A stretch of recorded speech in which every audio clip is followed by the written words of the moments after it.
రాష్ట్రంలో భూసార పరీక్షలు ఊపందుకున్నాయి. శాస్త్రీయ సాగుకు పునాది వేసే సేకరణ కార్యక్రమాలు ముమ్మరంగా సాగుతున్నాయి. నేలల్లోని ప్రధాన పోషకాలు, సూక్ష్మ ధాతువుల పరిమాణం విడివిడిగా తెలియజేసేలా మట్టి నమూనాలు సేకరిస్తున్నారు. పరీక్షలు ఎంత వేగంగా చేస్తున్నారో అంతే వేగంగా విశ్లేషణ ఫలితాలను అందిస్తున్నారు. పోషక లోపాలను బట్టి ఎరువులు వాడుకునే వెసులుబాటు రైతులకు కలుగుతోంది. కృష్ణా జిల్లాలోని గుడివాడ రెవెన్యూ డివిజన్ పరిధిలో అధికారులు ఉరుకులు పరుగుల మధ్య భూసార పరీక్షలు నిర్వహిస్తున్నారు.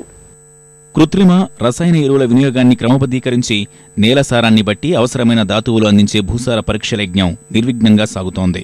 వ్యవసాయ శాఖ అధిక ప్రాముఖ్యతనిచ్చి చేస్తున్న కార్యక్రమానికి రైతుల నుంచి మంచి స్పందన వస్తోంది. మట్టి నమూనాల సేకరణలో 1-2 జిల్లాలు వెనుకబడినా గతంలో ఎన్నడూ లేని విధంగా రైతులు ముందుకు వస్తున్నారు. నేల స్వభావం, గుణాలు, లోపాలు తెలుసుకునేందుకు వారు ఆసక్తి చూపుతున్నారు. కృష్ణా జిల్లాలోని గుడివాడ డివిజన్ పరిధిలోని 9 మండలాల్లో సేకరించిన మట్టి నమూనాలను అధికారులు విశ్లేషిస్తున్నారు. సూక్ష్మ ఫలితాల కోసం గొల్లపూడి కేంద్రానికి పంపిస్తున్నారు.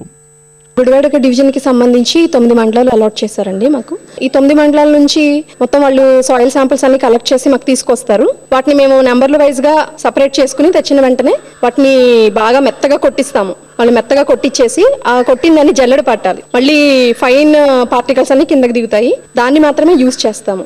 pH అంటే ఉదజన సూచిక అంటారు. తర్వాత EC ఎలక్ట్రికల్ కండక్టివిటీ అంటే దాంట్లో లవణ సాంద్రత తెలుస్తుంది. సో తర్వాత నత్రజని, ఫాస్ఫరస్, పొటాషియం, భాస్వరం అండ్ పొటాష్ ఈ 3 కూడా ఎస్టిమేట్ చేస్తాము. రైతు క్షేత్రాల నుంచి సేకరించిన నమూనాలను గుడివాడ మార్కెట్ యార్డులోని కేంద్రంలో పరీక్షలు నిర్వహిస్తున్నారు. మొత్తం 4500 నమూనాలను విశ్లేషిస్తున్నామని, త్వరలో ఫలితాల కార్డులను రైతులకు అందజేస్తామని అధికారులు వివరిస్తున్నారు.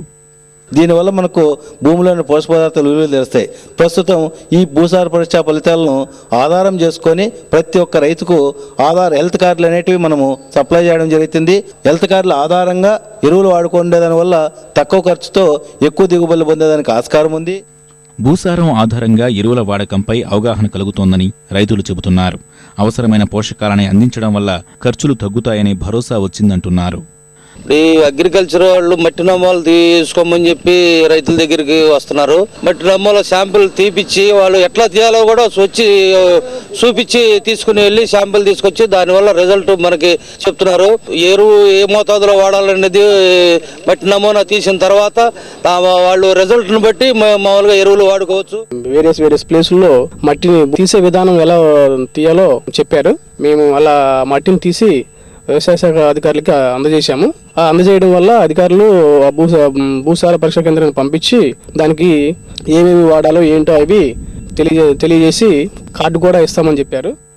గతంలో సకాలంలో పరీక్షా ఫలితాలు ఇచ్చేవారు కాదంటున్న రైతులు ఈసారి మాత్రం అందుకు భిన్నంగా వెంటనే కార్డులు అందుతున్నాయని సంతోషాన్ని వ్యక్తం చేస్తున్నారు. ముఖ్యంగా ఏ పొలానికి ఏ ఎరువు వేయాలన్నది స్పష్టంగా తెలుస్తోందని వారు అంటున్నారు. నమూనా శాంపిల్స్ తీసుకుంటున్నారు. మరి దానివలన ఉపయోగాలు అంటే ఉండయి. కాకపోతే ఇంతకుముందు శాంపిల్స్ తీసుకెళ్లేవాళ్ళు కానీ కరెక్ట్గా మాకు ఇచ్చేవాళ్ళు కాదు. ఈ శాంపిల్స్ తీసుకెళ్లి దాంట్లో ఈ కాంప్లెక్స్ ఎంత ఉందో, భూమిలో నత్రజని ఎంత ఉంది, పొటాషియం ఎంత ఉంది అనేది తెలుస్తుందని చెప్పి మా అభిప్రాయం. అవి కరెక్ట్గా ఇస్తే కనుక మాకు ఉపయోగం ఉంటుంది. సాయిల్ టెస్టింగ్కి సాయిల్ కరెక్ట్గా టైంలో తీసుకుంటున్నారు, కానీ రిజల్ట్ కరెక్ట్ టయానికి ఇవ్వట్లేదు. ఈ రిజల్ట్ కనుక కరెక్ట్గా టయానికి ఇస్తే ఏ ఎరువులు వాడుకోవాలి, ఎరువులు ఎక్కువ వాడుకుంటున్నారు జనం తెలవక. దుక్కులో వేస్తే ఫాస్ఫేట్ ఉపయోగపడుతుంది. ఊడ్చిన తర్వాత కూడా 20 రోజులకి 40 రోజులు కూడా ఫాస్ఫేట్ వేసేస్తున్నారండి. అదే భాస్వరం కూడా అంతే పరిస్థితి. ఈ సాయిల్ టెస్టింగ్ అనేది కరెక్ట్ టయానికి ఇస్తే అందరూ ఉపయోగపెట్టుకుంటారు అనేది ఆశిస్తారు. మామూలుగా ఆరోగ్యరీత్యా మనుషుల్లో బ్లడ్ శాంపిల్ అనేది ఎలాగో వ్యవసాయ విధానంలో మట్టి నమూనా అనేది ఆ విధంగా మట్టిలో ఏమేమి లోపాలు ఉన్నాయో అవే అట్లాగే భాస్వరం ఎంత వేయాలి, నత్రజని ఎంత వేయాలి, పొటాషియం రూపంలో ఇవ్వాలి భూమికి అనేది మనిషికి బ్లడ్ శాంపిల్ చేసినట్టుగానే భూమికి కూడా మట్టి నమూనా తీయడం రైతులకు ఎంతో మేలు చేకూరుతుంది. ప్రస్తుతం వర్షాలు మొదలయ్యాయి. ఇక మట్టి నమూనాల సేకరణ సాధ్యమయ్యే పని కాదు. ఇలాంటి పరిస్థితుల్లో అధికారులు విశ్లేషణ ఫలితాల కార్డులను రైతులకు త్వరగా అందజేస్తే దానికి అనుగుణంగా ఎరువులు వాడుకునే వెసులుబాటు కలుగుతుంది.